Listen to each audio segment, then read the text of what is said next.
Hello friends, यदि आपको septate uterus और बाइकॉर्निएट यूट्रस के बीच में कंफ्यूजन है कि आखिर दोनों में फर्क क्या है और दोनों हैं क्या चीज, तो मैं gynaecologist and obstetrician doctor Sushila Saini आज आपको बाइकॉर्निएट और सेप्टेट यूट्रस के बारे में बताने जा रही हूँ। बाइकॉर्निएट हो या सेप्टेट, ये यूट्रस का एक अनोमली है, यानी कि मैन्युफैक्चरिंग डिफेक्ट है। जब भी हमारी बच्चेदानी बनती है तो दो नलियों के जुड़ने से बनती है।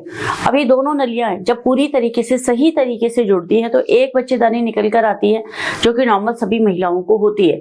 लेकिन जब ये सही तरीके से नहीं जुड़ती है या तो ये बिल्कुल नहीं जुड़ती है, जिससे कि दो यूट्रस बन जाते हैं, और यदि ये पार्शली जुड़ती है यानी कि आधी जुड़ी और आधी नहीं जुड़ी, इस तरीके से जुड़ती है तो दो हॉर्न बन जाते हैं एक इस तरीके से, जिनको कि बाइकॉर्निएट यूट्रस बोला जाता है। और तीसरी एंटाइटी होती है कि वो ऊपर से तो जुड़ गया और अंदर से पर्दा रह जाता है, यानी कि अंदर का लेयर, जो अंदर का झिल्ली है वो घुलता नहीं है, जिसकी वजह से अंदर बच्चेदानी के पर्दा रह जाता है, जिसको कि हम बोलते हैं सेप्टेट यूट्रस। यानी कि बाइकॉर्निएट यूट्रस में दो कॉर्नो बन जाते हैं, दो इस तरीके से अलग अलग दो पाउचेस होते हैं जो नीचे जुड़े हुए होते हैं। और सेप्टेट यूट्रस के अंदर एक यूट्रस होता है लेकिन बीच में एक पर्दा होता है। दोनों ही स्थिति में बच्चा लगने में समस्या आती है। बच्चा लग भी जाता है तो अबॉर्शन होने की संभावनाएं काफी ज्यादा बढ़ जाती है, क्योंकि बच्चेदानी के अंदर का जो पूरा स्पेस था वो आधा आधा डिवाइड हो जाता है। अब दोनों को ही सर्जरी से ठीक किया जा सकता है, दवाइयों से ठीक होने का इसमें कोई रूल नहीं है, क्योंकि ये एक मैन्युफैक्चरिंग डिफेक्ट है, यानी बनावटी खराबी है, जिसको कि काटकर सही किया जा सकता है। अब जो पर्दा होता है, यानी कि जैसे बीच में जो बच्चेदानी के अंदर पर्दा है, तो उसको तो कैंची से काट दिया जाता है, जो दूरबीन के द्वारा। यानी कि सेप्टेट यूट्रस को सही करने का तरीका है हिस्ट्रोस्कोपिक सेप्टल रिसेक्शन। हिस्ट्रोस्कोपी यानी कि जो बच्चेदानी के अंदर नीचे से दूरबीन डाली जाती है और उसके अंदर सीजर डालकर या रिसेक्टोस्कोप डालकर पर्दे को धीरे धीरे कट कर दिया जाता है और दोनों बच्चेदानी एक हो जाती हैं।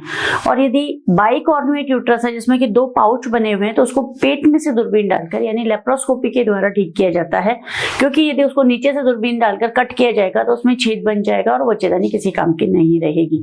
पेट में से दूरबीन डालते हैं, दोनों बच्चेदानी के बीच वाले हिस्से पर चीरा लगाया जाता है, कट करके ओपन किया जाता है, फिर आगे की लेयर को आगे जोड़ दिया जाता है और पीछे की लेयर को पीछे जोड़ दिया जाता है, और दोनों की प्रॉपर स्टिचिंग यानी सूचरिंग सिलाई की जाती है, जिससे कि प्रॉपर एक नई बच्चेदानी तैयार हो जाती है। और ये सारा काम संभव होता है 3D दूरबीन के द्वारा, जिससे परफेक्ट दिखता है, परफेक्ट स्टिचिंग यानी सूचरिंग हो सकती है और परफेक्ट तरीके से आपकी बच्चेदानी एक बच्चे को जन्म देने के लिए तैयार हो जाती है। यानी कि यदि आपको पता चला कि आपकी बाइकॉर्निएट यूट्रस है या सेप्टेट यूट्रस है, तो निराश बिल्कुल नहीं हुई है।